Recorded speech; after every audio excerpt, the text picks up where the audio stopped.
Hello guys, Angel and സിൻസിസ് വേയിലേക്ക് നിങ്ങൾക്ക് ഏവർക്കും സ്വാഗതം. ഞാനിപ്പോൾ ഇവിടെ ചെയ്യാൻ പോകുന്നത് ക്യാരറ്റ് കൃഷിയാണ്.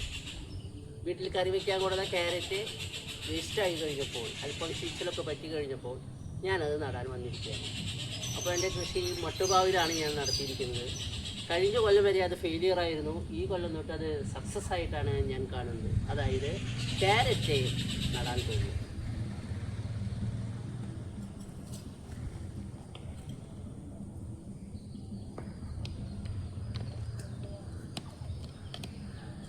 ക്യാരറ്റിൻ്റെ തല മുറിച്ചെടുത്തു.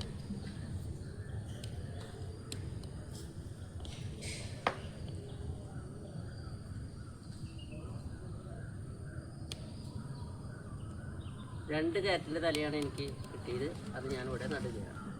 വളരെ ഇളക്കമുള്ള, വളരെ പോഷകാംശമുള്ള, ഫലഭൂഷ്ടമായ മണ്ണാണ് കേട്ടോ. മണ്ണ് മുന്നേ ഞാൻ ഒരുക്കിയിട്ടുണ്ടായിരുന്നു.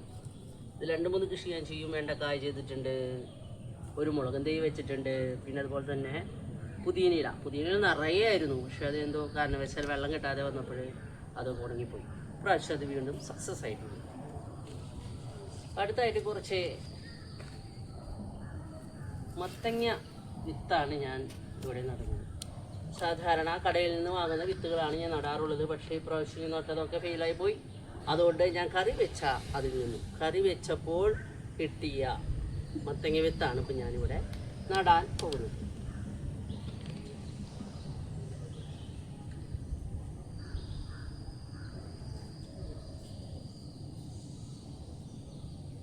കറി വയ്ക്കാനായിട്ട് കടയിൽ നിന്ന് വാങ്ങിച്ച മത്തങ്ങ വിത്തായാലും നമുക്കത് മുളച്ച് കിട്ടാറുണ്ട്. ഞാൻ കണ്ടിട്ടുണ്ട്, പുറത്തുണ്ട്. അതുകൊണ്ടാണ് ഞാനിപ്പോൾ ഇത് നടുന്നത്.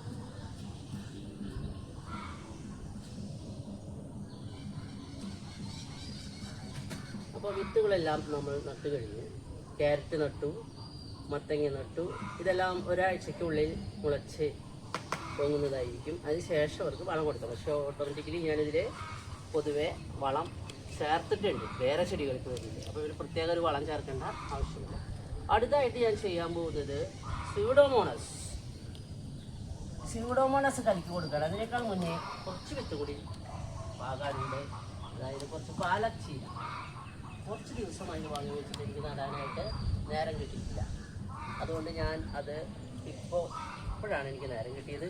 അതുകൊണ്ട് ഞാനത് നടാനായിട്ട് പാവാനായിട്ട് പോവുകയാണ്.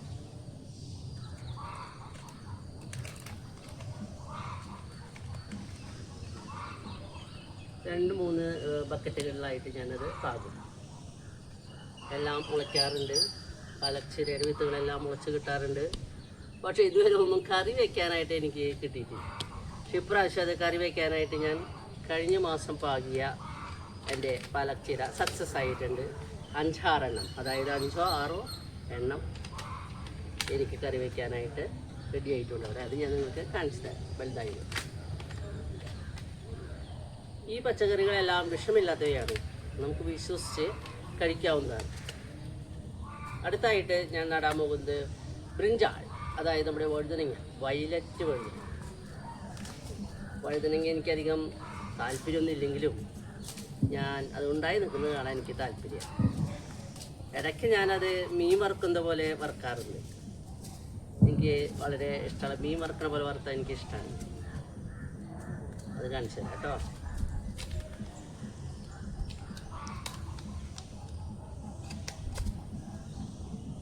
മഴക്കാലമായ കാരണം എനിക്ക് നടാനായിട്ട് നേരം കിട്ടാറില്ല. എങ്കിലും ഞാൻ കുറച്ച് സമയം മഴ നിന്നപ്പോൾ ഇതിനായിട്ട് ഇറങ്ങിയതാണ്. വളരെ നല്ല വിത്തുകളാണിത്. എല്ലാം ഒരുവിധം മുളയ്ക്കാറുണ്ട്. വളരെ നല്ല ആരോഗ്യമുള്ള വിത്തുകൾ പാകുമ്പോൾ നമ്മൾ നല്ല ഫലഭൂഷ്ടമായ മണ്ണിലാണ് ഇത് പാകേണ്ടത്.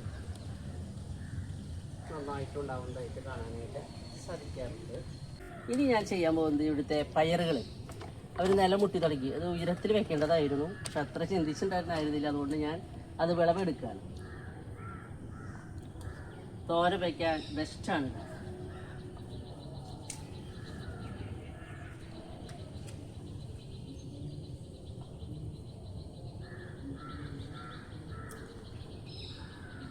നിലത്ത് മുട്ടി കിടക്കുന്നുണ്ടോ ഇനി നാശമാവും. അതുകൊണ്ട് ഞാൻ ഇത് പൊട്ടിച്ചെടുക്കുക. ആദ്യമായിട്ടാണ് വിളവെടുപ്പ് നടത്തുന്നത്. കണ്ടോ വലിയ പയറുകൾ 1/2 മീറ്റർ വലിപ്പം. 1 മീറ്റർ പയർ എന്നാണ് എന്നോട് പറഞ്ഞത്. 1/2 മീറ്റർ വലിപ്പം ആയിട്ടുണ്ട്.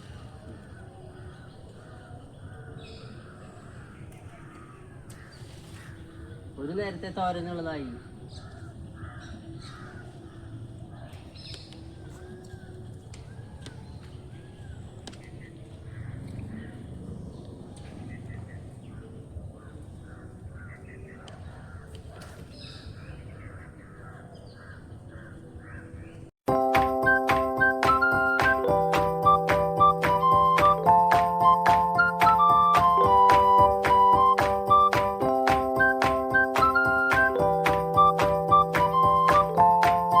ഇപ്രാവശ്യം പയർ ഞങ്ങൾക്ക് ഒരു തോര വയ്ക്കാതെ കിട്ടിയിരിക്കും. ഇത് സക്സസ് ആയി. പക്ഷേ ഇടയ്ക്ക് വെള്ളപ്പുള്ളി രോഗങ്ങളൊക്കെ ഇതിന് വന്നിട്ടുണ്ടെങ്കിലും ഞാനതിന് മരുന്നുകളൊക്കെ അപ്ലൈ ചെയ്യുന്നുണ്ട്. നേച്ചുറലായിട്ടുള്ള മരുന്നുകൾ, അതായത് വേപ്പെണ്ണ, സോപ്പ് മിശ്രിതം, അങ്ങനെയുള്ള കാര്യങ്ങളൊക്കെ ചെയ്തു കൊടുക്കുന്നുണ്ട്. അല്ലാതെ ഞാൻ വാങ്ങിക്കുന്ന കീടനാശിനികളൊന്നും ഇതിനെ ഉപയോഗിക്കാറില്ല. അത് ഉപയോഗിച്ച് കഴിഞ്ഞാൽ നമുക്ക് പിന്നെ അത് കറി വയ്ക്കാനായിട്ട് സാധിക്കില്ല. ഇതിനിടയിലൊക്കെ കുറച്ച് വെക്കുന്നുണ്ട് കേട്ടോ. മൂത്തട്ടില്ല, നല്ല ചല്ല് പരുവെന്നാണ് ഞങ്ങൾ പറയാം. ചല്ല്, അതായത് മൂക്കാത്തനെ ഒരു ചല്ല് എന്ന് പറയും തൃശ്ശൂരിൽ. അതാണിത്. എൻ്റെ പയർ കൃഷി സക്സസ് ആയല്ലോ. പയർ കൃഷി സക്സസ് ആയി. ദൈവത്തിന് ഞാൻ നന്ദി പറയുന്നു. കണ്ടോ എൻ്റെ പയർ കൃഷി ആദ്യമായിട്ടാണ് ഇതിന് മുകളിൽ നിന്ന് എനിക്കിത് കിട്ടിയത്. അതുകൊണ്ടാണ് ഞാൻ പറഞ്ഞ ഇപ്രാവശ്യം ഇതെല്ലാം സക്സസ് ആയിട്ടുണ്ട്. ഇന്നത്തെ വിളവെടുപ്പ് കണ്ടോ, എനിക്ക് വളരെ സന്തോഷമായി. നിങ്ങൾക്ക് സന്തോഷം തോന്നുന്നില്ലേ? നിങ്ങളും ഇങ്ങനെ കൃഷി ചെയ്യണം. വിഷമില്ലാത്ത പച്ചക്കറി നിങ്ങളും കഴിക്കണമെന്നാണ് എൻ്റെ ആഗ്രഹം. ആദ്യം 2-3 പ്രാവശ്യം നമ്മൾ ഫെയിലിയർ ആവും. പക്ഷേ 4ാമത്തെ പ്രാവശ്യം നമ്മൾ രക്ഷപ്പെടും. മനസ്സിലായോ? അലക്സാണ്ടർ 7 പ്രാവശ്യമാണ് യുദ്ധത്തിൽ തോറ്റത്. പക്ഷേ 4 കൊല്ലമാണ് പച്ചക്കറി കൃഷിയിൽ ഞാൻ തോറ്റത്, ഫെയിലിയറായി. പക്ഷേ ഈ വർഷം ഞാൻ വിജയിച്ചിരിക്കുന്നു. ഏവർക്കും പറ്റുന്ന ഒരു സംഭവമാണ് പച്ചക്കറി കൃഷി. പക്ഷേ എന്നും അതിനെ കൊണ്ട് ചെന്ന് നമ്മൾ തലോടി കൊടുക്കണം. മക്കളെ, എന്താണ് വിശേഷം? സുഖമാണോ? സുഖമാണോ? സുഖമാണോ? പൊന്നുമക്കളെ, പൊന്നുമക്കളെ, എൻ്റെ പൊന്നുമക്കളെ, എൻ്റെ ജീവനാണു നിങ്ങൾ, എൻ്റെ ജീവനാണു നിങ്ങൾ. ഇതോടുകൂടി ഞാൻ ഈ വീഡിയോ ഇവിടെ അവസാനിപ്പിക്കുകയാണ്. ഏവർക്കും നന്ദി. ഓൾവേസ് അടുത്ത വീഡിയോയിൽ നമുക്ക് കാണാം.